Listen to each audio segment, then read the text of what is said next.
present moment, okay. So I said, come friend, what resisted you? What resisted your change, okay? Okay, so many people still, this is the same scenario in the market, okay. Each and every day the technology changes, market change, okay. You have to observe very carefully according to the market, according to the technology, you should change yourself. Yes, right? Otherwise, what will happen? You are outdated, okay, you are not updated, okay. So, in the career path, always you should be updated. For this, the mind flexibility is a very, very important thing, the mind flexibility, okay. Still, you are not giving the attention here. So many people I'm seeing, okay. Still, you are not giving attention. Please, okay. So, before I'm going to the career opportunities, I would like to talk about how to utilize the opportunity, because it's a very, very important thing. There are plenty of opportunities are there, but how you are going to utilize the opportunity? What are the companies looking for, okay? Not only the qualification, not only your qualification is the entry ticket. Thereafter then what they are looking, that's very important. Your competency, your personality, and your attitude. These three things are playing the major role on your employment, okay? So that's very important. And I'm going to talk morely related with the competency and personality and attitude, okay? So I'm from Randstad. And so the Randstad is from the organization is the #1 in India and also #2 in the world. It's the second largest HR service provider in the world. So we are into selection, search, staffing, in-houses in HR solution. I am into HR consulting and assessment. So really, what do we want? Okay, first thing, respect in society. So that's a main, okay. And second, money. Everybody money. And after then fame. We want to get fame, okay. And satisfaction and security and happiness and joy. Still, but I can say, which one is the very important here? Huh? Huh? All the things are very important, but happiness and joy. Okay, listen. So many people we are thinking, when we get a very good fame, we will get happy. So some people, we get a very good career, will be happy. And so in the career, so many people,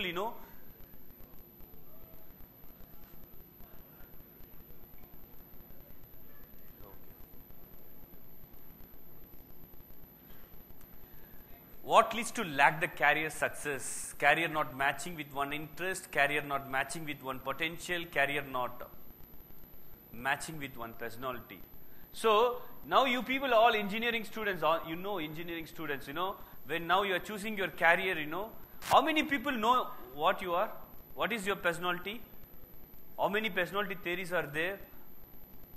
And how I can understand my personality? That's all very question, okay? Still so many people doesn't know what is my personality, okay? So that's very important. So but we are taking option career because of in India mostly opportunity perception and parental influence and peer pressure and lack of knowledge, and this is the mainly parental pressure. I'm telling you, parental pressure and also peer influence, okay, we are choosing, but we don't know what we are, okay, just by peer pressure and parent pressure and social pressure we are choosing. So very, very important thing in the career management, we are going for career, know yourself, and then career awareness, and then you take actions before going and know yourself, okay. Because of half an hour, I would like to give you a lot of input, because career and personality, it's a very vast area. So what should one know about yourself, okay? So I am going to give an exercise, and later you can do what are your interests and talents. First you list out, and note down at least 5 interests and 5 talents on the piece of paper. Okay. And another thing, I would like to give you one link. Okay. So most of the people doesn't aware about this. Please utilize this opportunity, because this is the link humanmetrics.com, free online actually.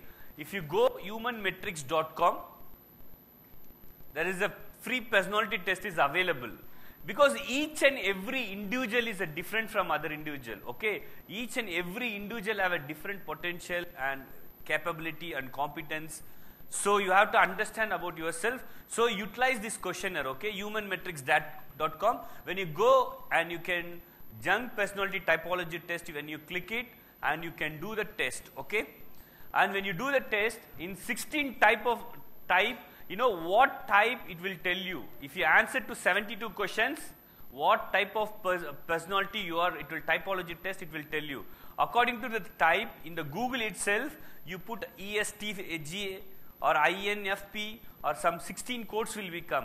First understand your code and put a carrier for INFP, ESTJ. If you put it, automatically it will show you what you are, what is your personality, what is the best carrier option, everything it will tell you.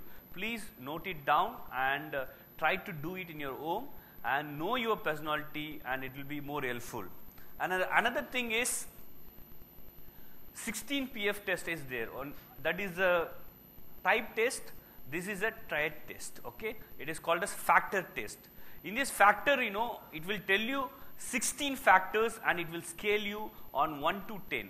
So by the score also you can choose your career and you can do more effectively on work. Okay, the 16 PF test, but in online it is not available. You can use there are some paid sites also there. You can do this test.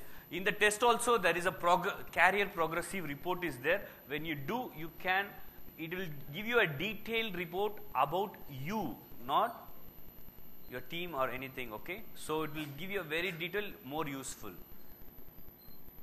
What time I started?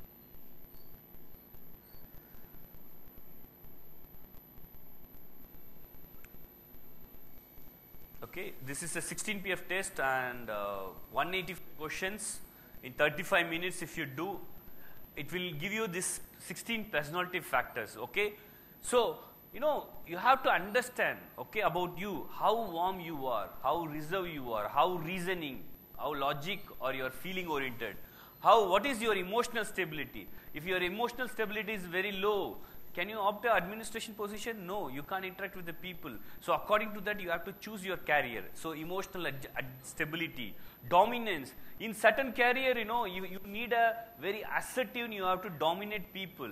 Suppose if you are taking a career, if you have a dominance score is very high, but if you are not taking any leadership role or anything, a silent role, in the career, you will like that career? No.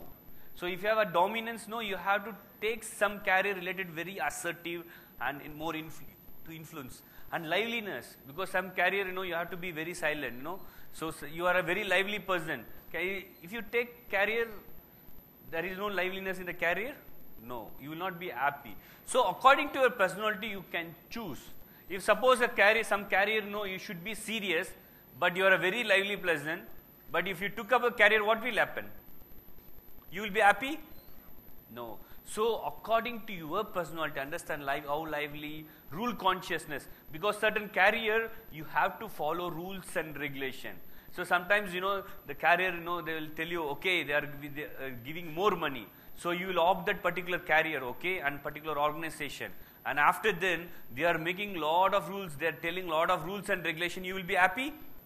So if the person having a rule consciousness score is less, he have to opt a career in a very more creative and freedom like backside, be freedom. Okay, so because I'm not telling just criticizing, but according to your personality, if you opt your career, it will be better.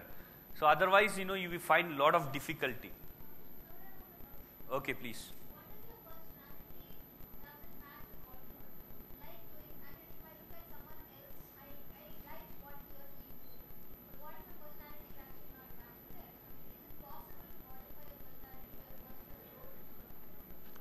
if you opt, it will be better, okay? Because competency and attitude is related with your personality. So, you opt. Yeah, please. Hi, this is Priya, and Okay. yeah, and just the question is, can you change your personality for your personal growth? Like, Oh. if I know I'm lively, I know I'm Okay, okay. assertive, but what if I admire someone who is a scientist, maybe, okay? I mean, science requires like rule following and other things. Okay. I mean, if I admire something or someone, if I want to be like that person, Okay. I mean, is it possible to modify your personality a bit? So, What does your research say? Okay, yeah. Research clearly says the personality is a unique characteristics. It's not only one single characteristics. It's a unique characteristics. But you can't change the personality. But you can make you flexible with the personality. Sometimes you might be introvert, but what happened? You might opt a position marketing. Because of the practice, you look like extrovert to others, but internally what you are? Introvert only. But because of the practice, you act like an extrovert, okay? But you will not feel very happy about that, okay? That's why we always says, choose, okay? According to the situations, everybody manipulate their personality, because role behavior is the very one factor is there. According to the role, you have to change your personality. Otherwise, what will happen? The conflict happen. Then only the lot of problems are you are facing, lot of challenges you are facing. So according to the job role or job behavior, role behavior, you have to adapt and flexible, And personality, why we are telling, you should, if you are an extrovert, that not means you should act like an introvert, okay? So according to if you understand about your personality, according to the situation, you can act in different way. That is my point, okay? So know about your personality, and so if you understand the personality, you can act the situation in better way. You think the conflict is inevitable? I mean, will there be a conflict, or would it be that if I take all those traits by practice, maybe I'm a better person, better in a career? But the personality traits also, time to time, it will slightly change according to, because of your practice, okay? If I'm an introvert, but I'm last 5 years, 6 years, I am not interacting with any people, I might be an introvert only, okay? But if I am interacting with more people, I might become an extrovert. So the personality is related with your attitude also, okay? And if you are introvert, if you have an attitude of I am introvert, I can't talk to people, what happened? So you have to work on attitude. When you are work on attitude, automatically you can manipulate your behavior, you can do the things very better. Okay, thank you. Okay. Answer to your question. So please identification your interest, because sometimes personality differs from your interest, and inclinations and talent, skills, strength, and areas to improve upon. This is a very important thing. Some people are introvert. When you take, they might be a very great personalities in the leadership. Why? How? Because might you think that is my weakness, although you are introvert, that might be a weakness. No. If you think that is a weakness, you will not improve. And the same thing, if you think that is my areas to improve, and that would become one of your most prominent strength in your life, okay? So if you are introvert when you are thinking, and I can't, if in this attitude you think, it will become, the introvert become one of your negative point, okay? At the same time, if you know I am an introvert, I have to work upon this particular factor, it will become what? Your area of improve upon, become your development area, become your very good strength, and that changes your life, okay? The personality test will useful to understand where you have to develop you, okay, area of improve on, okay? And personal characteristics, and how inputs from the family, and you can get also inputs from the family, hobbies, and extracurricular activities, and even there are career assessment programs. There are a lot of career assessment tests available you can use, and you can understand better about you. Okay. This is a very, very important thing. The career opportunities, employability skills, that's very important. Okay. Although you are technically very, very sound, you have a graduation, having a marks, but there in the market there is a employability skills. So that's very, very important, and you have to understand these employability skills, then only you can ready for the war. Okay, I can mention it is a war. Okay.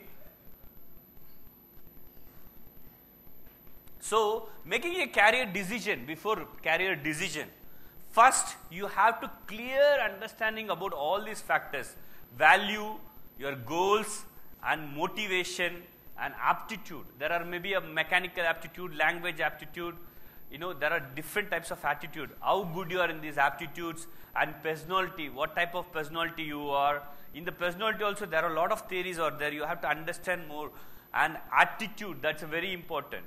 Okay. And skills, what are the skills you have, and if you understand yourself, and then you need to understand what is the international market and national market, what is the industry.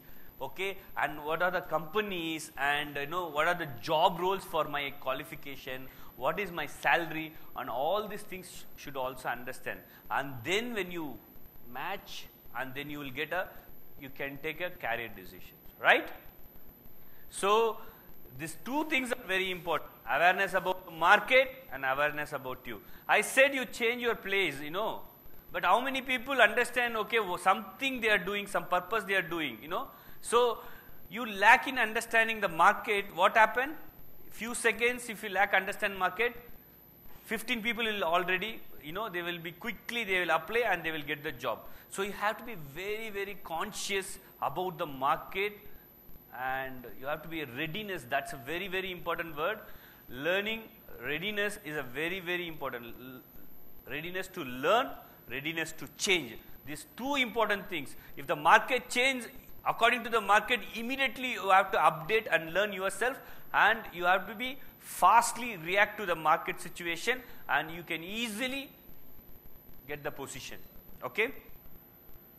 See, why do we need them? Okay, and because sometimes in engineering college students, maybe they have a technically sound, they're graduates. See, when this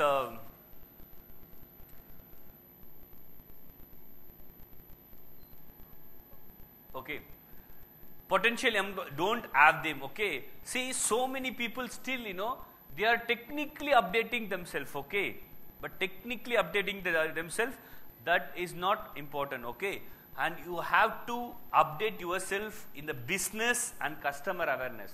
You have to think as not a student, as an executive. If you start thinking, when you go for interview, immediately you will get select. Okay.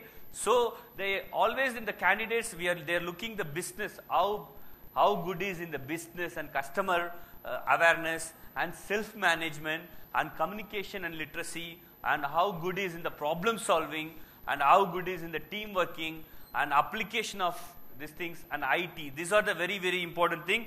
But the engineering college students, almost everybody have the 49%, they are very good. But if you take business and customer awareness, this is very less. So if you are very good in business and awareness and self-management, you would be a unique person in the interview, and you will get easily select. Okay. So see, very satisfied business, only 8%. So wherever you are going for the job, you have to understand about the job, the particular company, what business they are doing, who are the customers, and how they are doing the customer service. You have to understand about it. That's a very, very important. So another thing, any job, interviewer look these 4 things, very, very important things: knowledge, attitude, skills, and habits. Okay. So, and you have to, these 4 things,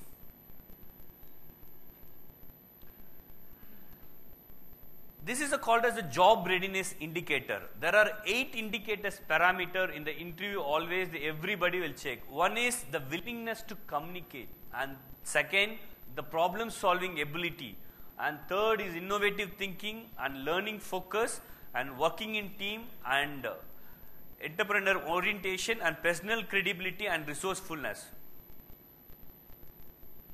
Okay, so and how much time? What 10 more minutes? Okay, I will do it fast. Okay, whenever you go to the interview, okay, they will try to understand about your personality and skills and knowledge and attitude. So please get ready for the interview. Okay, so in the most of the interviews they use the technique called as STAR technique. Whatever the questions they ask, you have to answer according to the STAR technique. Okay, what is STAR? S for situation, T for task, and A for action, R for result. Okay, whatever the questions he asks, please understand what competency they are expecting. Immediately you have to tell one situation, already you are involved related with particular situation, and you task you complete, and what action you take in the particular incident or situation, and what are the results. If you able to remember and you say, that says you have the potential, you got some experience, you have demonstrated this particular competency. Immediately they can understand you, because sometimes what's happening, you might have a good personality and having good skills and competencies, but you will not expose or demonstrate in front of the interviewer. So that also make you behind and lacking the job. Okay, so please use this STAR technique. In the Google you can search what is the STAR technique. Wherever you are going for the interview, you please answer, because most of the year people are third year students and fourth. So if you go for interview, please use the STAR technique. If the interviewer asks any questions, please throw the STAR technique. You express yourself more effectively. Okay, it will be useful. Because of soft skills, nowadays, although they are technically very sound, okay, in the soft skills, so many people are lacking. Because of that, they are not able to utilize the opportunity, although they have a sound knowledge. Because of the soft skills, they are lacking. A very important thing is in the soft skills, communication, assertiveness, integrity, and commitment, and teamwork, and relationship, conflict resolution, personal grooming, time management, etiquette, and all initiative. These are very important. Critical for the success in the business you want to success. These are the very, very important competencies: communication and teamwork, commitment, integrity, assertiveness, emotional competency. So I always I would like to appreciate the big team. Okay, a single person not came forward because they have a very good team, right? You have to appreciate. Give a clap. Okay, so you have to check. In the STAR technique, you can also observe yourself. Okay, I am a very good team worker. My attitudes are right, but I will give you a very, very less mark for you in the learning and for the change. Okay. Okay, right? Okay. Why? Why means, because in the interview, nowadays in the interview what they are doing, they are not taking just interview one-to-one, they are not taking, they are making group discussions, through group discussions, group simulation exercise, through games they are selecting. Okay, through that they are observing how good you are in the team working. Are you a good learner? Are you ready to adapt to the change? Are you able to take initiatives? These parameters, all the interviewers, those who are giving you a job, they are, because they want to do the business more effectively. So you have to demonstrate. In one thing, if you are not able to demonstrate, what will happen? So in interview, important thing is, these are the very, very important things. Presentability is very, very important, and focus. Yeah. Yeah, please.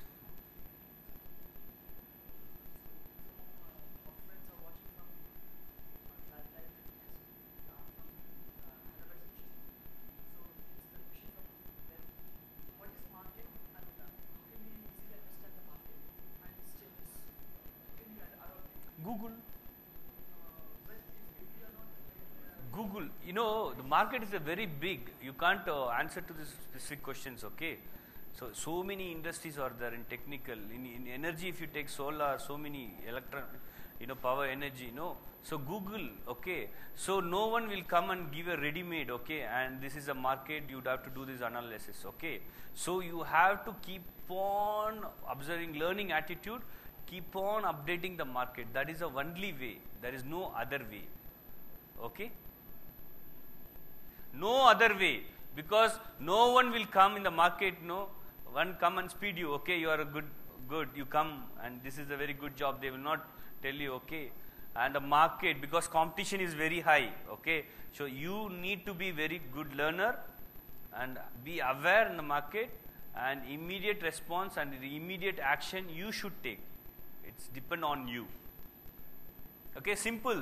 Do your homework and attitude, because most of the people, the attitude, they are not aware about the attitude, because, the way they go and sit, they answer the questions, they show in all these emotions and attitude in the body language and all these things. They show off all these things, attitude. Please check your body language and your attitude, because that's playing a major role, impress the interview and to get the job, okay.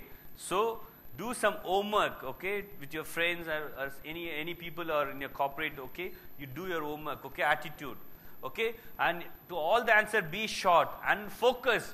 If I am from the assessment practice, if I come here when I am talking, if some people are doing this and they are not talking and they are talking each other, they are talking in the eyes, they are talking in the, and all these things they are doing, it shows the particular, immediately I will come to know this person is not focused, okay. In the most of the interview, not in the interview room, most of the candidates, they are started assessing in the interview hall, how they are coming, how they came, and how they are interacting with the other people. Some people are coming and sitting, or they are initiating and they are making friendly to others, okay. These all important things are very important, okay?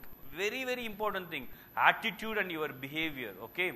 Market is very, very, because in the talent acquisition, they want very talented people, not talented through only knowledge or technical, even behavior, attitude and skills in all the areas. So before the interview, these are the steps. Take your rest and don't schedule meetings and dress appropriately. Interviewers will often go through your resume in detail. Prepared resume writing is very, very important thing. You have to expose everything about you through a resume, okay? And that's a very, very important thing. Now, although you are at the final, don't wait for final year to come and write a resume. Now, you please start and expose about yourself, okay? And prepare at least 10 minutes. You have to answer whatever the question. That's why, if any question they ask, if you answer through STAR technique,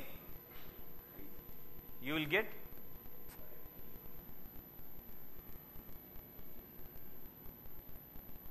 So these are the interview techniques. But so behavioral event interview, that is a STAR technique.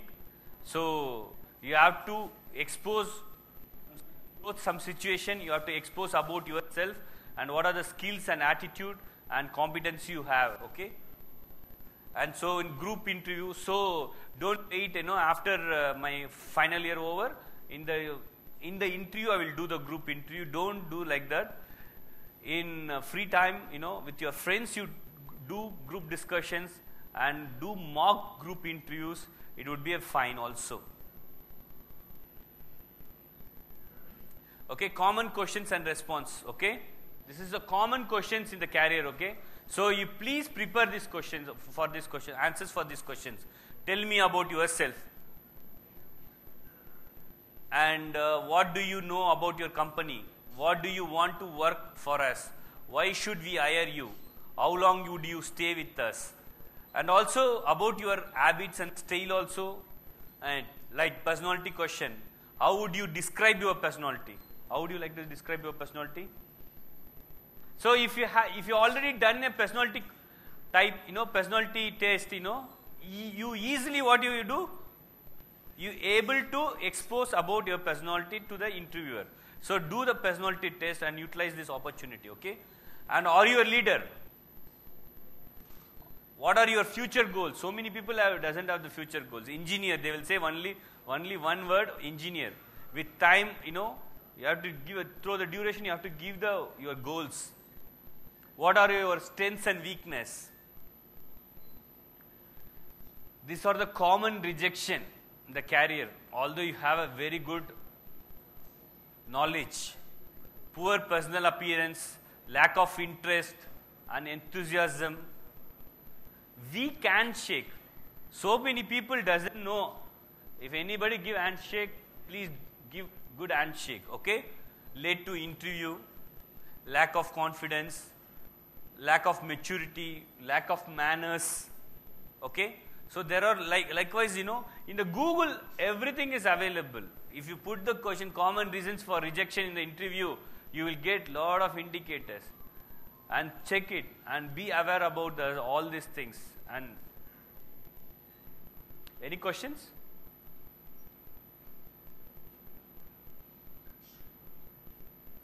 Any questions?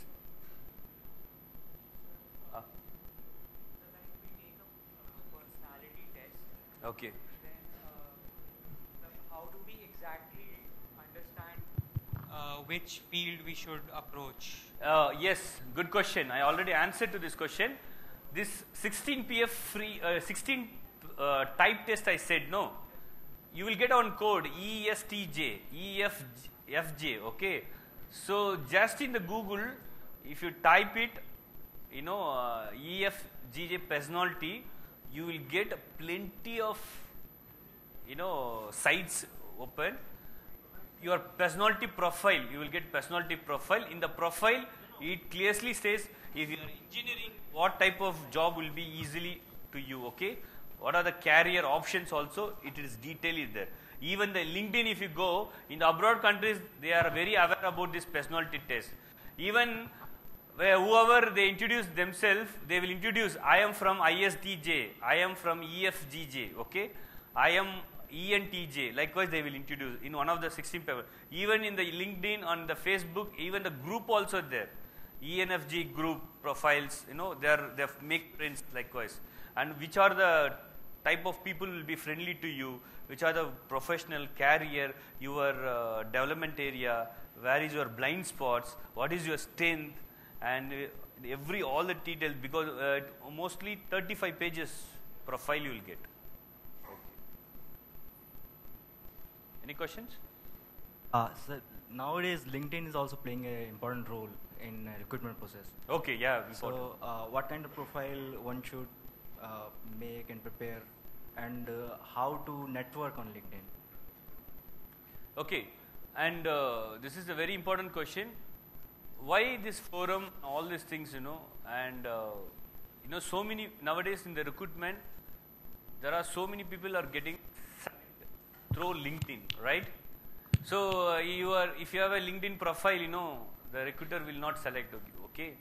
And you have to be active in the LinkedIn first thing, and you have to be start active in the groups, LinkedIn groups, particularly what profession you are going to choose in future, okay?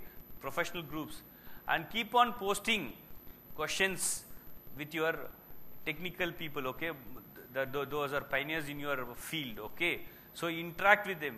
So and after then you please in the LinkedIn you can ask recommendations, okay? So if you are chatting with one person or one pioneer or very important person in your career, when you are getting more interaction, and you can ask recommendation. So that recommendation you can add it in the profile, okay? Once if the interviewer check LinkedIn profile, if you are connected with some CEOs, some top engineers and top faculties, if they recommended, they will give you opinion about you. Who will get automatically interviewer will get impressed, okay? So in the LinkedIn, you have to be active in the groups, active in the interactions. You have to post, and you have to update your profile, and update your knowledge also. This is 5 things are very, very important. LinkedIn, please, in one day if you updated yourself, you will not get they will check you last 4 years, 5 years of history, LinkedIn, all this history. So please, every day you please at least 10 to 15 minutes spend in the LinkedIn, okay? Sir, I'd like to add to this because being a professional at the moment I'm working, Okay. and networking through LinkedIn is a bad idea for me as a person because random people adding you is never a good feeling. I mean, unless you've met the person in person, maybe in a conference or something, maybe if you have exchanged some, words, do mention where you met them and what you spoke at that time. Okay, if you're students especially, like for example, if some CEO of a company adds me, of a company that I'm seeing, I would automatically accept. But if a student adds me, why will I accept? Because there are so many cold calls and so many only recruiters adding you sometimes that you're not too comfortable with. So second thing I'd like to add is it's always nice to have a blog or an online profile. Okay, I mean to know the person a little more than, oh, I am a cool dude who drives X amount of car through Facebook. Okay, it's nice if I Google your name and go to your blog where you've written some sense about your whatever you're interested in. So as a person in the industry, please do not add anyone with a cold call in LinkedIn, otherwise you'll just be So that's rejected. why I mentioned first you Yeah. join in the groups, Yeah. and after I that think that's you a very valid interact with the you ask some questions, and as the candidate client, I'm telling you for the candidate, try to connect with the CEOs and your particularly in your industry only. First you choose in your industry only and your pioneers, and how they are going to be useful for to getting to job. In this aspect only you think. Okay.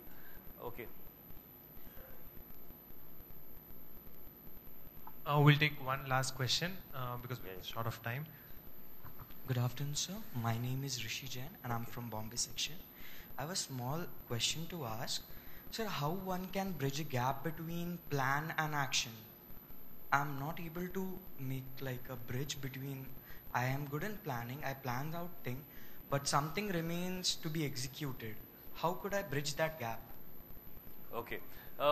Mostly in the personality test, what happened, in the personality test, some people, in the score of objective, they may be a very creative thinking, okay, and concrete thinking and abstract thinking.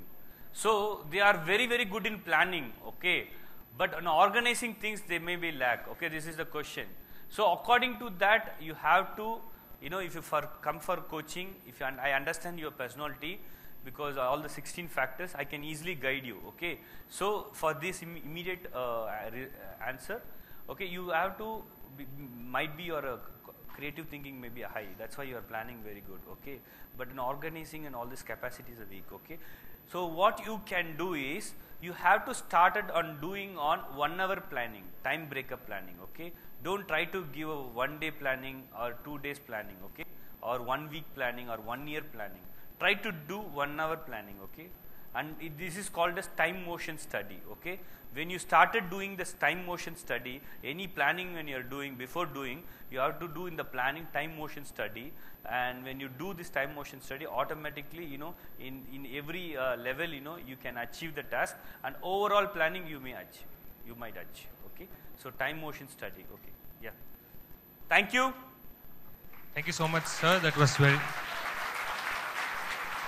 Thank you so much, sir. That was very informative. I would request Harish Mysore, sir, to gift a memento and token of respect.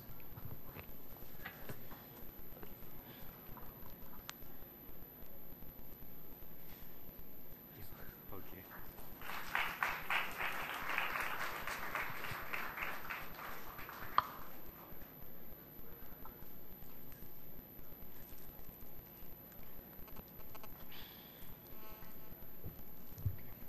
Thank you, Dr. Damodaran, for that enlightening talk. I'm sure all of us have benefited from it. Now, my friends, I would like to call upon the next person. I would like to first read his profile and then tell you all who he is. He's someone who has been actively involved with the IEEE standards development and education programs in India, and he has been trying to increase the IEEE visibility in India through various initiatives. He's also working on expanding IEEE membership base to improve membership experience in India, along with IEEE India office, and will provide local support for IEEE sections and chapters. He's working towards bringing internationally acclaimed IEEE seminars and conferences to India. He has worked in technology industries for over 25 years in India prior to working with IBM India Labs, and has handled IP licensing and alliances program and technology operations for IBM in India. For 3.5 years prior to IBM, he has worked in Texas Instruments, Motorola, Analog Devices, and Wipro technology development and in several business leadership roles. He has a vast understanding of semiconductors, wireless communications, signal processing, and system design domains, and has been a member of various industry bodies which are ISA, COAI, and has served in several committees. Lastly, he has had an electronics and communications degree from Mysore University and has an interest in technology management and agriculture. So I've been talking about this wonderful person who is none other than Mr. Harish Mysore, the IEEE Director of India Operations. Sir, I welcome you onto the stage now.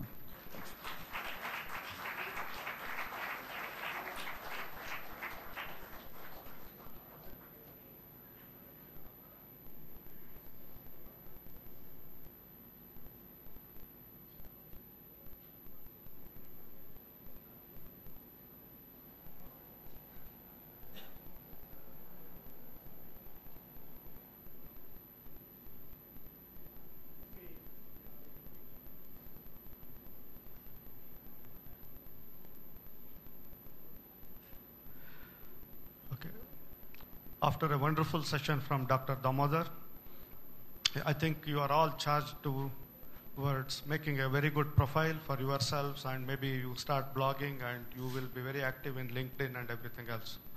I would like to start my session by asking a question. Who is in your group has come from the farthest point to Coimbatore? Himachal Pradesh. Guwahati, I already know one person from Guwahati. Who else? So it's good to know that, see, the power of IEEE, how it brings all of us together for a common cause. See, what Dr. Damodaran said, all of you have already attempted to cross many hurdles in that area by, first of all, aligning yourselves with a great noble organization like IEEE, and making an effort to network, and making an effort to come all the way, present paper, take active part in group activities like this. And you also believe in contributing to your own community. That's the studies what you are doing and the profession what you are all embarking upon. Okay? It's nice to see all of you in one place, in great location like Amrita University here. My talk primarily is today to give you an introduction to the standards. One of the area which is we all lack knowledge of in India is standards. But without standards, none of our day-to-day activity can be performed. If you say morning till night, whatever you do, when you get up, maybe you switch on a radio or a geyser or something which requires a lot of standards. By the time you go to bed, you would have used many different things throughout the day. All of them are built around some standards. You will only start appreciating when you start getting into some design activities, developmental activities. Without standards, you don't go any further at all. But unfortunately, in our education system, there is no curriculum which teaches you the importance of standard and how standards are developed. In a short period of time, which organizers have given to me today, I will try to give an introduction to the standards. Okay? It's no way you will be able to learn about standards in this time. But at least when you go back, you spend some time and effort understanding how standards are developed, how you can all contribute towards developing standards. Standard development is not one single country forte or one group's forte. Anyone who has an idea will be able to join a standards development organization working group and contribute to develop a standard. Once it becomes a standard, you will see the impact of the standard around the world. But before going to the standards, I would like to take you through a few things. This is my agenda for the day. I would like to give you a brief introduction to the IEEE India office, which I manage in Bangalore, which started around 3 years back.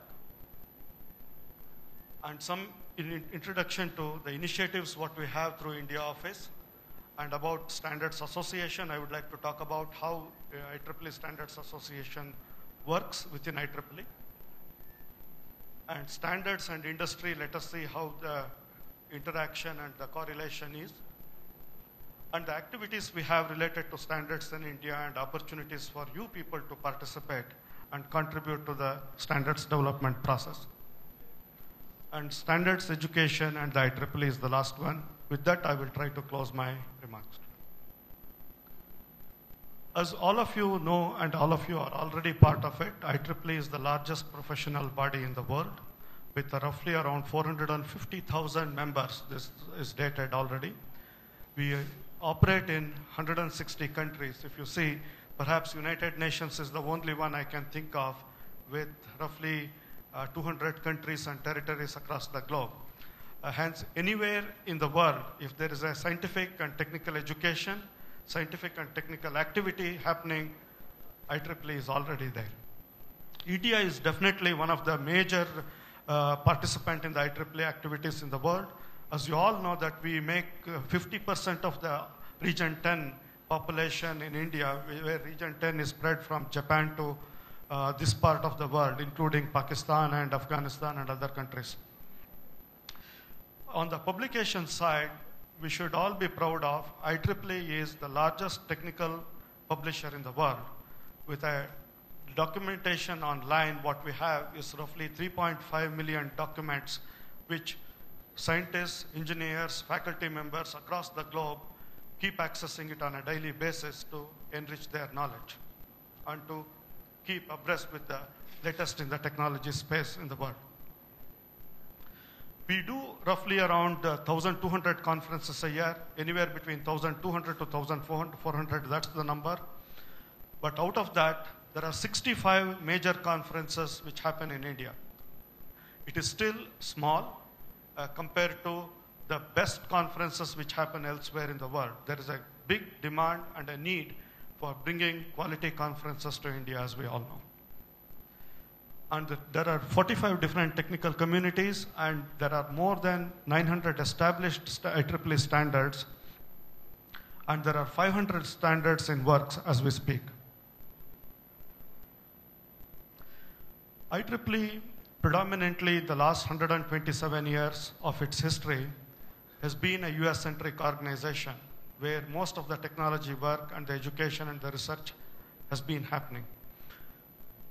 And in the recent past, IEEE has decided, the management of IEEE has decided to take IEEE directly into the places where the next generation technologists, scientists, and engineers are going to come from.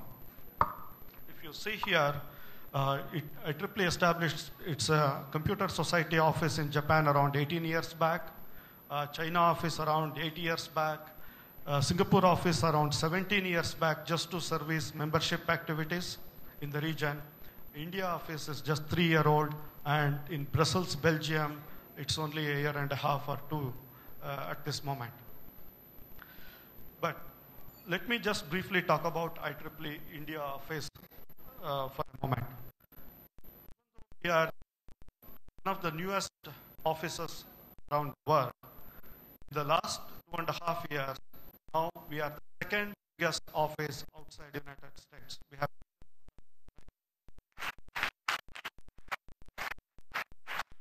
and twice in the last 2 years.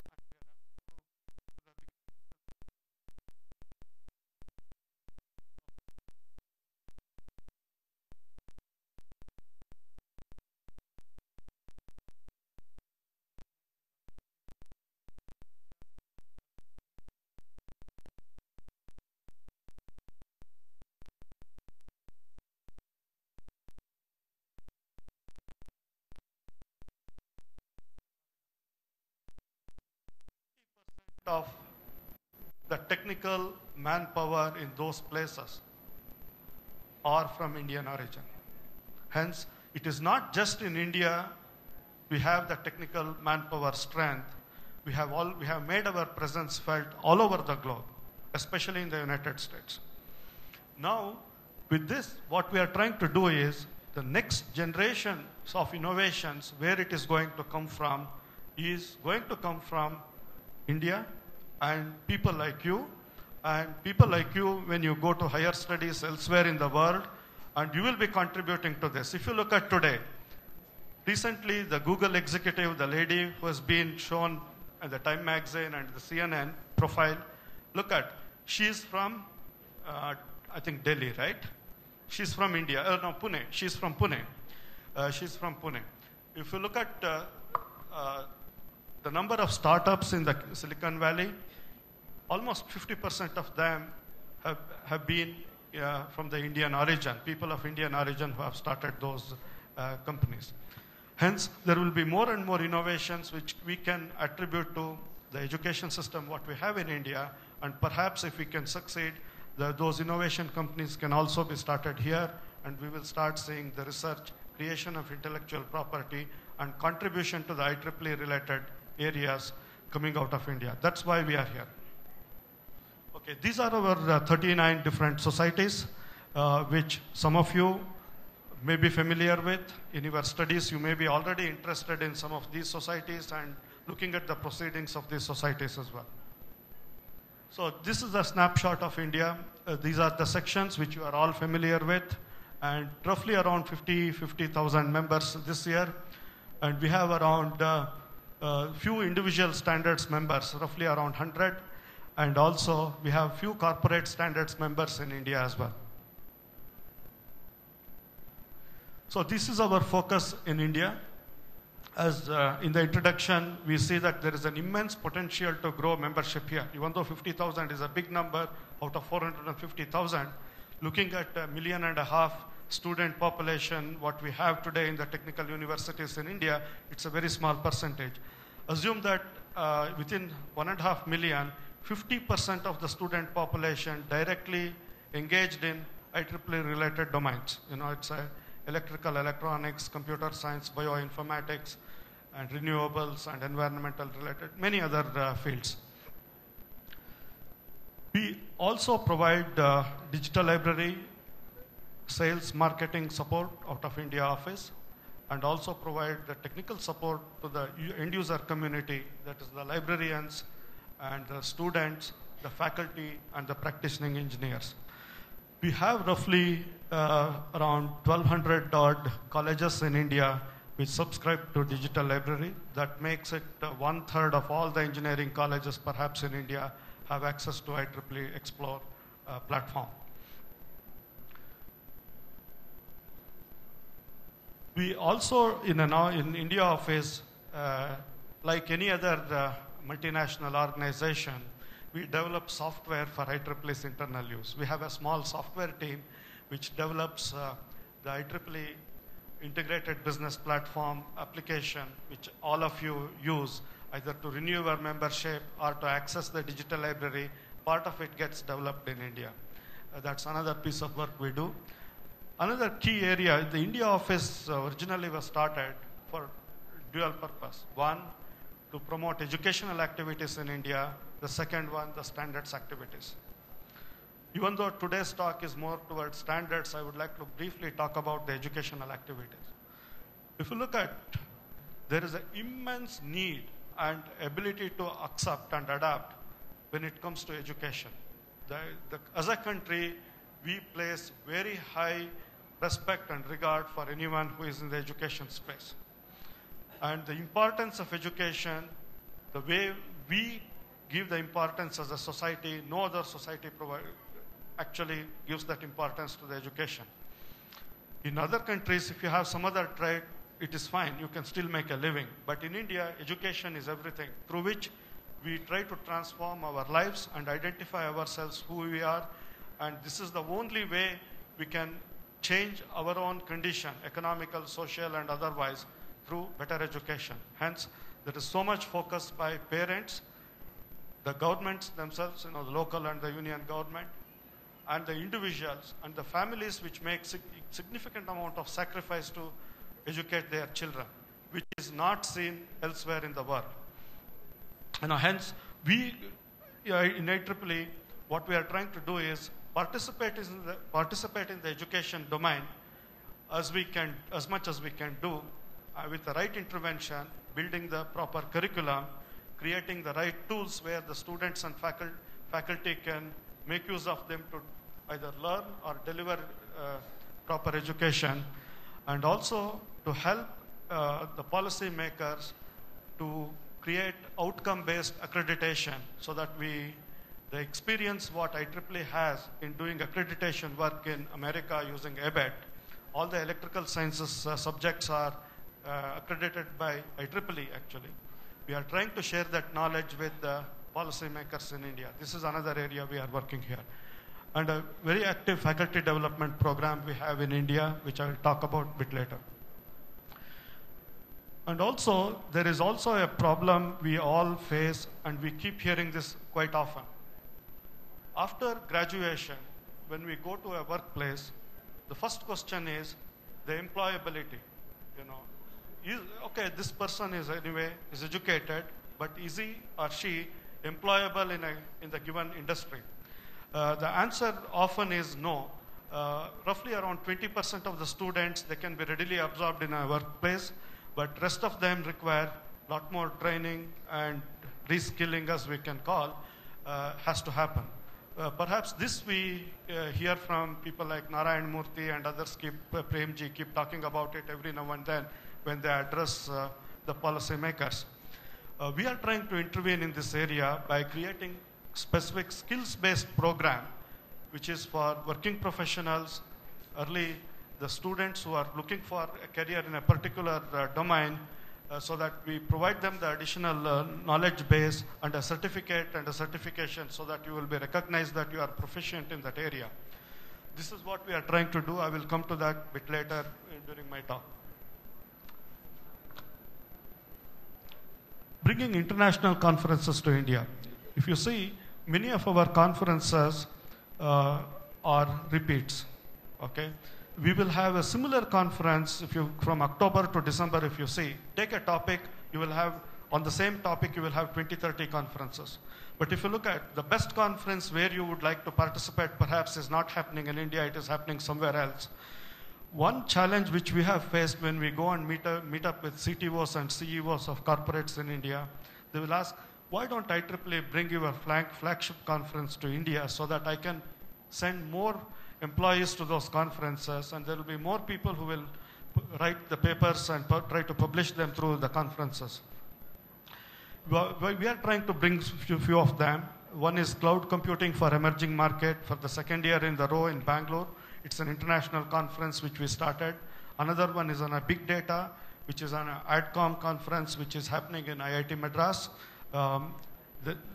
this month itself. You can take a look at it.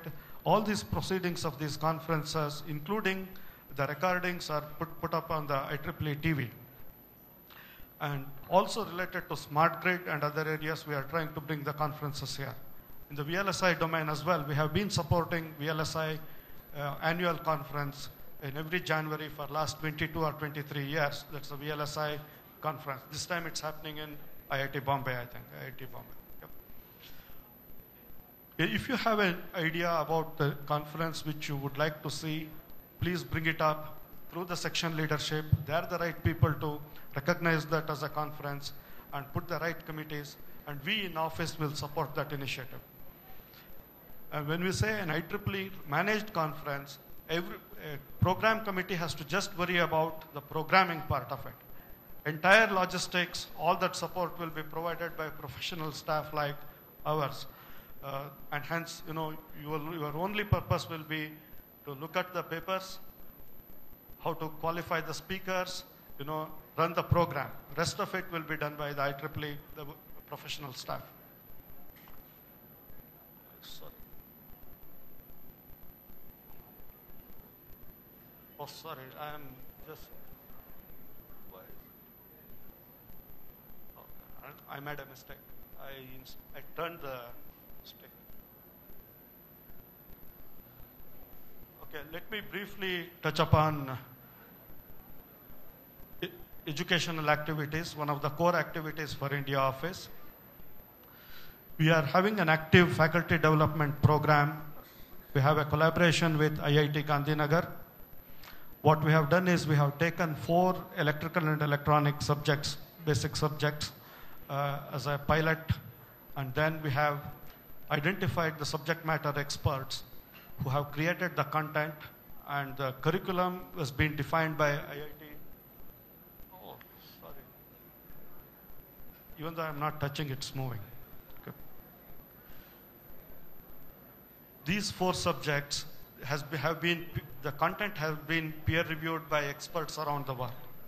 And then we are productionizing it to put it up on the web so that it can be an online learning program which is primarily targeted towards faculty. Hence, it's not only the course content, how to teach the topic, what should be the outcome, how to give an assignment, how to test the ability of the students and things like that. This one is going online. Our pilot will be delivered in Gujarat under the Gujarat Technical University support, and mostly around 50 odd colleges will participate in that pilot in the November. Once it is done, we are going to expand this program for other subjects based on the feedback. Here we have also taken a simulation route where the circuit design and other things, you can just log in and try to simulate either a regulator or any other, you can even a flip-flop or a Darlington pair, anything, you can just basically design it on the screen, see the parameters, and then actually build it in the lab. This way it will help you to do your assignments better, test your problem-solving ability better, and those type of things. We are also trying to promote not only the technical aspects of learning, about the soft skills. If you look at Dr. Damodaran clearly mentioned, technical aspect is only a small part of the employability. The soft skills and your ability to network, communicate, work in a team, work in a heterogeneous environment, these things matter a lot. In globalized environment, your ability to understand other cultures and being sensitive to others' opinion and feelings are also equally important. We are trying to bring in those type of skills along with technical paper writing, English for engineers. This is another area what we have seen. The English language speaking ability may be there with the students, but when it comes to communicating it in a technical forum, in a group work, oftentimes we have seen that the skills are not there in India as much we see in the Western world. Hence, if you want to present a paper, if you want to write something, if you want to share the idea with your superiors or with your peers in the group, how to communicate that using English language effectively, that's basically a technical English program. We are promoting this as well in India. There are several other programs on the e-learning library. We have roughly around 250 odd self-learning programs available. You should be able to look up to the web and see if it is in your area of interest. You should be able to learn through the self-learning courses. The faculty development program I already mentioned. Technical short courses, there are several of them. You can get them on the website, IEEE website, Technical English or English for Engineers. Biometric professional certification, which is in India, if you see, because of Aadhaar and the emphasis on biometrics, now what we are seeing in our day-to-day life, this is something if someone wants to work in the area of biometrics, it is good to take this course and get yourself certified that from IEEE saying that a certified engineer in the biometric area. Similarly, we have a wireless certification course, which is for working professionals, which is a very tough course. We are trying to promote through ComSAC, Communication Society program. Besides that, we have the tristandards.org for education, Tri-Engineering, standards education grants. We can provide those grants if you go through the proper channels, and the EAB awards, Educational Activity Board Awards, for the exceptional contribution in the field of education as well. So the next one is we also focus on the computer society activities in India through SWIBA program, that is Software Body of Knowledge, which has 4 distinct SCP certificates. These are the ones. If you are interested in this, you can contact one of my colleague, Yati Indranath Tarikere. You can write to him or write to India office or contact India office. We will provide you more information on this. The highest level of this is CSDP and CSDA, which is for working professionals, which is really a cumulative body of knowledge, which is a tough one to crack. But if you do it, I think you will be master in software engineering. On the digital library promotion, I briefly mentioned before, we conduct webinars regularly for students on how to make use of it. Please keep looking up to those webinars and try to participate. We also conduct on-site workshops with nodal universities by inviting other colleges in the nearby area to attend and learn how to use the digital library as well. If you want to contact and get more information on these things, contact Dhanu, my colleague. He's very active. He keeps traveling across India. He's supporting roughly more than 1,200 colleges on the digital library usage and promotion. So these are a few salient features of the webinar.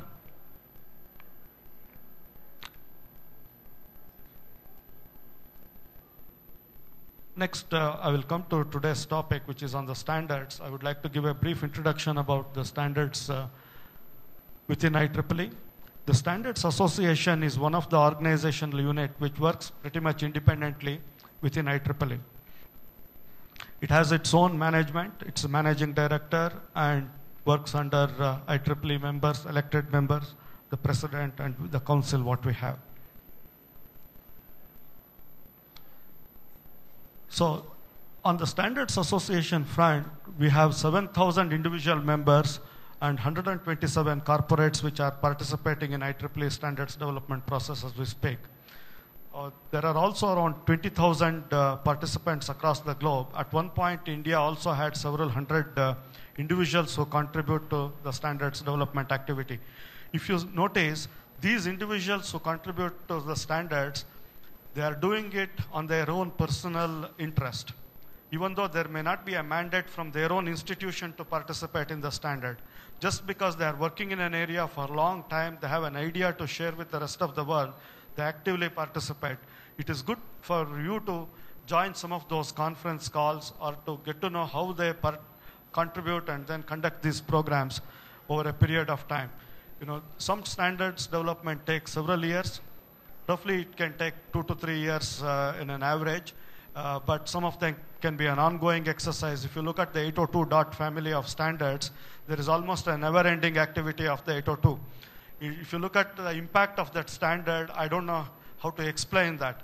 I think all of you today would have accessed 802, one standard or the other, before coming here. So there are 1,000 active standards and 400 in work, roughly around 450 or 500, because every day there will be a new PAR which gets approved and the standards activity gets started.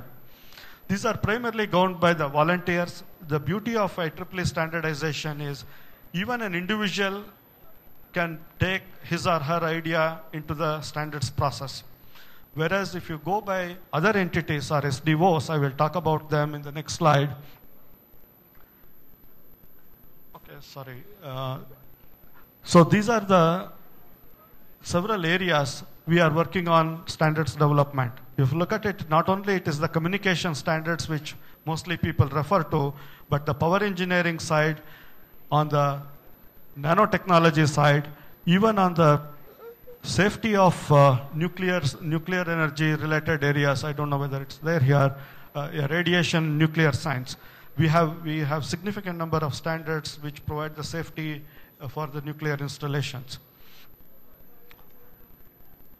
So these are some of the 802 and other things which you can recognize. So what are standards? Let's look at it. Standards are published documents which will primarily define how everyone should adhere to a particular set of rules while doing some work or designing a product. These are fundamental building blocks. Let me give you an example. You take, for example, a biggest telecommunication company or a data communication company today, Cisco. Let's look at it that way. Look at all the products and technologies what Cisco has to offer to customers. and minus standards, can they offer anything? Nothing. And nobody will also buy them. Okay, hence, even if a company of that size of Cisco has to adhere to standards, hence, what do? Instead of adhering to standards someone has developed already, they will try to contribute to development of standards. This is how technology companies will have an advantage over others by initially contributing to the standards development process. But if they make a standard for themselves and say that this is my standard, everyone has to adhere to, it becomes a proprietary standard. Then for a proprietary standard, automatically the market shrinks. The acceptability also reduces. People start questioning, if I invest money into this standard, am I getting locked into that? Then there is no escape. Entire capital expenditure on that particular technology, you are just paying to one monopoly. Whereas standards create a level playing field. This is what has happened in most of the IEEE standards, the way the market has been created. And standards make it easy to understand because it's very well defined. You don't have to work in a company. You can just download one of the IEEE standard yourself and discuss with your teacher and try to understand why that standard has been defined and how to understand the standard and how to implement it. Take, for example, simple thing like a USB, right? You don't have to worry about USB implementation of another company. In the lab, you can say that you design a board, you put a USB to it, or a I2C or something like that. Because it's a standard, the moment you connect to another device, it should work. Okay. And these standards, once they are published, they can be adapted anywhere. In case of IEEE, we do not restrict access to the information of IEEE. Hence, it is in a non-partisan manner and non-discriminatory fashion, we share the knowledge. Hence, once even someone has an idea about developing a standard, if they come to IEEE and make it an IEEE standard, that particular idea will spread like a wildfire very quickly, then keeping it as a proprietary information. Standards, of course, fuel the development and implementation of technologies that influence and transform the way we live, work, and communicate. The best example today is internet. 20 years back, the internet was just new, okay, or non-existent in countries like India. Today, without internet, we can't think of our day-to-day life at all. Whatever we do, we would like to go to internet. And with the term Google, many times we used, that means to say that's the first place where we go to seek information, okay, which is on the internet. What are the standards development organizations? IEEE SA is a SDO, or a standards development organization. Similarly, there are several other standard development organizations like IEC, that is International Electrotechnical Commission, which is predominantly for the electrical standards, people refer to IEC. But IEC and IEEE, we work very closely and we share the knowledge, we share the dual logos as well. We have dual logo standards with IEC. And ISO, which is a UN body, and ITU, which is an International Telecommunication Union. And similarly, there are several other international standards, IS. All these are UN organizations. But these develop standards and spread the awareness of standards through the nation states. But IEEE, either individuals or corporates create standards and make them available to everybody. That's the difference.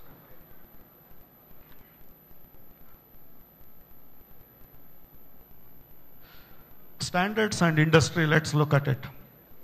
Standards are integral part of the industry because when you are making an investment, you would like to know whether you are making an investment on a standard product or a non-standard product.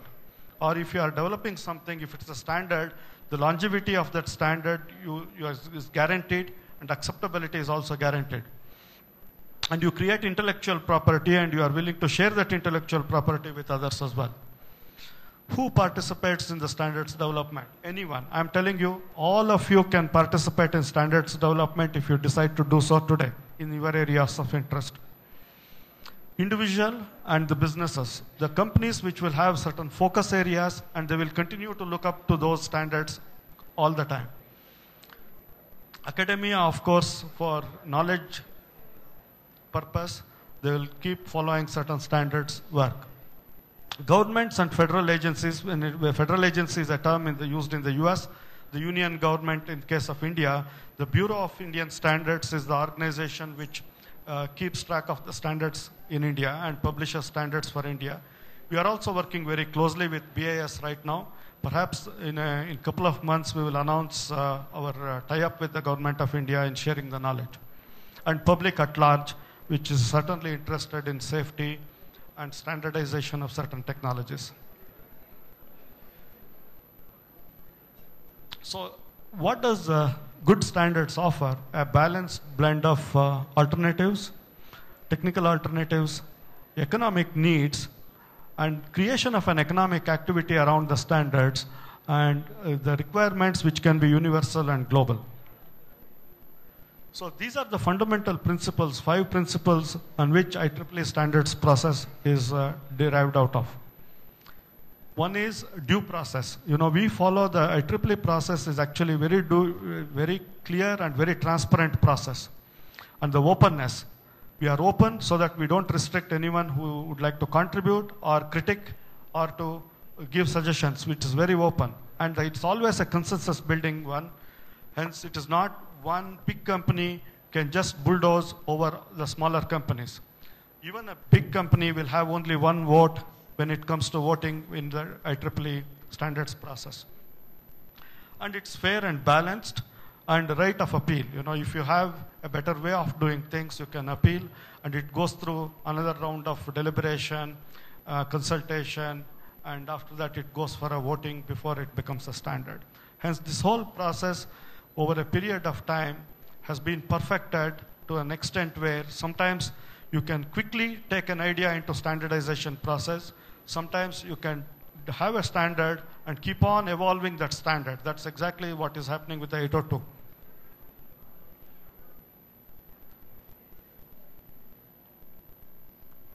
So, of course, standards improve quality of life. If you look at it, simple electrical appliances at home, you buy from any source and plug it into any power source, it should work. The standardization, because of the standardization, you know, if you take it to another country, perhaps it may not work because the frequency may be different, the voltage levels may be different. But within the country, the standardization is the one which gives rise to the convenience, so that the confidence in which we can buy things and use them is based on the standards. So let's look at the internet. You know, today, everything what we are doing is around the internet. All the innovation which has happened in last 20, 25 years is using internet as a basis. The IEEE, W3C, IETF, and the IEEE are the basic. They are the maintaining the internet data. You know, the way how the IP is to be allocated, and such things are monitored by these 3 organizations. So if you look at it, it is nobody controls internet. We keep hearing that because it's not controlled by a particular body or a government or any other power center. It is very democratic network. And it is purely driven by the market momentum, and you keep adding bandwidth, you keep adding capacity on the internet based on the usage and based on the demand. This is how it is growing, and it has successfully grown in the last 20, 25 years. So another thing is the standards actually cut across national boundaries. Many a times, if you look at in India, we were trying to follow a process of national standards for telecommunication for a long time. Till 1992-93, our teledensity was roughly 1 to 2%. Okay, that means to say, you know, it's so low. The only other country which was low was Albania in the European. It's a European country, but which was isolationist country that time. But if you look at that time, Brazil had 15% teledensity and China also had 15% teledensity. And teledensity is also a barometer of economic activity. Okay. If you look at today, in the last 20 years now, 93 to 2000, 13, we have reached a teledensity of roughly around 75%, if you look at it that way. And all this because we gave away this national standards process what India was following, trying to define a standard and then commercialize it.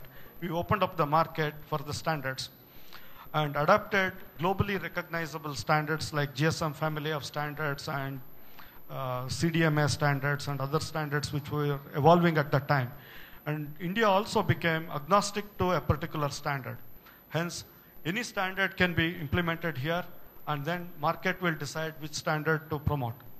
Based on that, today, if you see, the telecommunication revolution and affordability of telecommunication services in India is almost one of the biggest achievements of standards, and also in the humanity, this is the biggest change which we have seen in the shortest period of time anywhere in the world.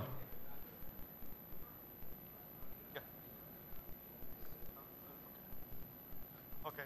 Since what I will do is I'll quickly run through other slides and then conclude and maybe open for one or two questions. These are some of the networking standards we have. And if you look at the Wi-Fi itself, the original purpose was to network the cash registers and how we are using Wi-Fi. The first thing what we do is when we go to a place, can I access your Wi-Fi? Can you give me an access code or something like that? Of course, standards will also help us to develop things in a safe manner. We have a IEEE 3000 standards collection book, which provides safety procedures for power stations and other things, which are used across the globe every day. So standards activities in India, what we are doing, we are building relationship with key stakeholders in India, corporations, industry bodies, government organizations, academic community. We also have a standards interest group in India, which contributes to standards activities here. On the smart grid side, we are working with India Smart Grid Forum, and we are also trying to develop or get ideas from India to feed into the areas of standardization in this area. We conduct regular webinars and other workshops in this area. Please keep following up on this. Another area in India which is quite significant and big is cloud. If you look at all the applications what we are using now, sooner or later are going towards the cloud. Okay, some of it already. Whatever we talked earlier, whether it's LinkedIn, Facebook, Google, our emails, everything is actually on the cloud if we are not aware of it. And other applications like the banking, e-commerce, everything is on the cloud. Hence, this is an area where we are following very keenly, and we are trying to do more activities in the standards related area in the cloud in India.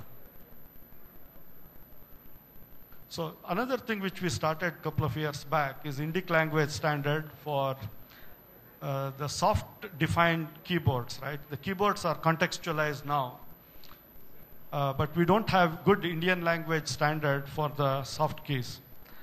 We are developing this, which perhaps will become an IEEE standard very soon. Once it becomes a standard, anyone who develops a tablet, touchpad, or any other device, mobile phone, will be able to use this standard to develop Indian language keyboard interface for the mobile computing platform. On the telecom front, we are aligned with telecom standards development activities in India. These are TSDSI is the new one. Earlier it was called Dosti. GISWI is another one which is also involved in standards activities in India. We work with all of them as a partner in contributing to the standards development process here in India. The VLSI, as I told you before, is another focus area for us. We also are conducting a program on System C user group here, which is very large, roughly around 700, 800 people participate in this. We are also conducting a workshop and also a big conference next year on the System C user group side. This is the cloud conference which I mentioned, which is going to take place in Bangalore very soon. And you are most welcome to register yourself and participate. Okay, I don't want to repeat this. I will just skip this. This is an area where we are actively working on. We're trying to bring in standards development process into curriculum. There are several universities which have shown interest. We are trying to take it to even Indian Institute of Management and others where they have shown interest too, because the managers who join the industry, they should have an appreciation for standards. Okay, this, you can take a look at the standards education website. And there are also standards grants available. If you are willing to do a case study using a standard, if it is accepted, I think students receive $500. The teachers who mentor them will get $300 for it.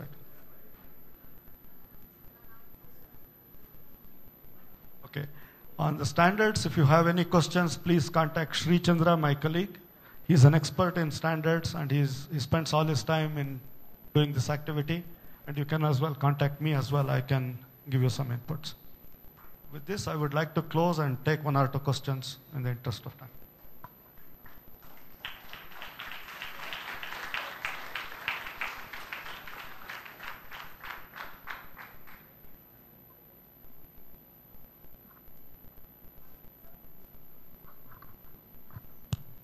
Yeah, sir, I'm Priya and I work for Arduino India. And so we are into open source hardware.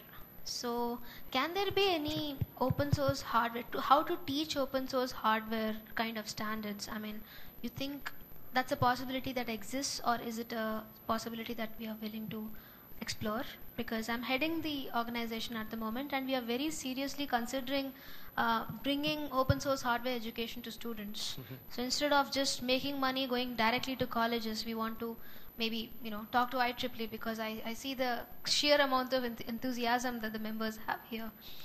Yeah, open source is a focus area for IEEE.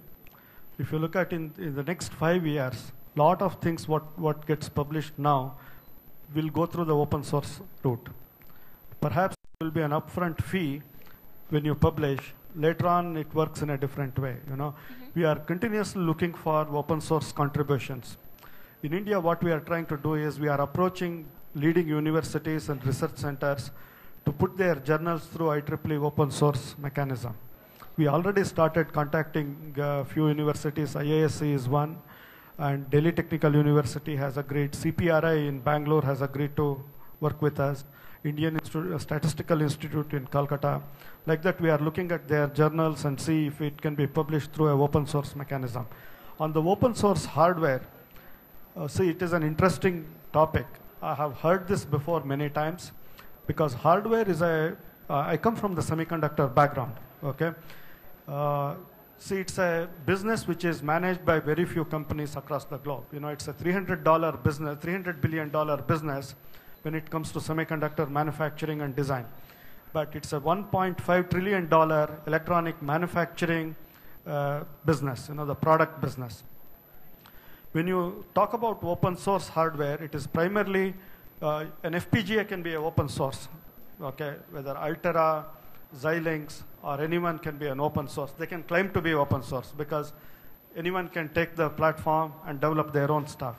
ARM can be an open source because ARM is licensed freely to everyone. What is in the open source you are trying to achieve? Is it you are trying to create another processor family, or my question was more towards imparting open source education to the youth of today, like the students of today. I mean, it's more about a standard of a process rather than the product itself, because for the product we already have standards. In fact, we are using the USB standard to manufacture our boards, and that's what sets us apart from people who are just taking the clones, because we are paying the upfront fee to IEEE to use that USB yeah, while manufacturing, it's a USB host that we're using. So we are following all that. I am talking more from an Indian perspective, because everyone is imparting knowledge in some way. There is no specific, curriculum how to, like get the maximum benefits out of open source hardware and software as a concept. Okay. So yeah, is there any work being done in that field? Okay, is we my are doing question. work in two areas right now as we speak. One is the VLSI. Okay. We are coming up with a skills development program on VLSI, so that any engineer here will be able to specialize in the VLSI domain by taking these classes. And there will be a certificate end of the program after evaluation and everything. Second one is embedded systems design.